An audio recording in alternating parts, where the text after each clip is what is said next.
HPV, human papillomavirus, is a sexually transmitted disease which can result in cervical cancer in women who contract it. There are a number of different strains of this disease, but there's a vaccine available now, Gardasil, which protects people from the most common. If this vaccine were given to every woman in the world, there's a very good chance that we could wipe this disease out, breaking the chain of transmission. I believe they also plan on giving it to men to help further that cause. At the moment, it's been tested on women extensively, only in a certain age bracket. I believe it's between 9 and 26. Once you have got the disease, of course, the vaccine doesn't help you. So it's important the vaccine be given to a woman before she becomes sexually active. For some strange reason, there is a segment of society that has a problem with this. That somehow they see a vaccine that helps prevent a sexually transmitted disease as a moral quandary.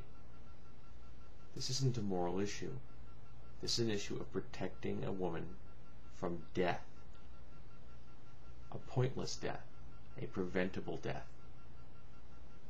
Some women have even taken the stance that they believe that just getting a pap smear on a regular basis to detect cancer is going to protect them, but it's not. It's going to detect the cancer once they have it. Gardasil, if administered at the proper age, will prevent you from ever getting it, which is very important.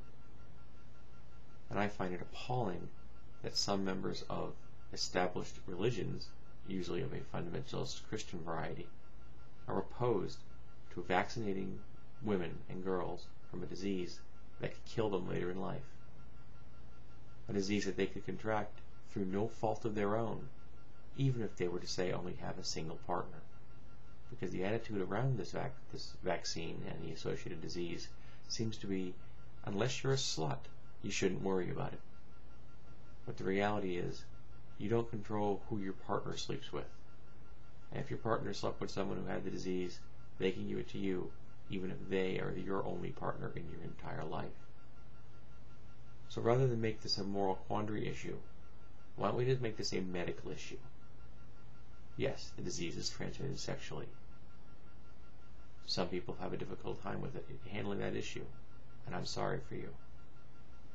It's not transmitted through the air, or by physical contact, but it's transmitted through sexual contact.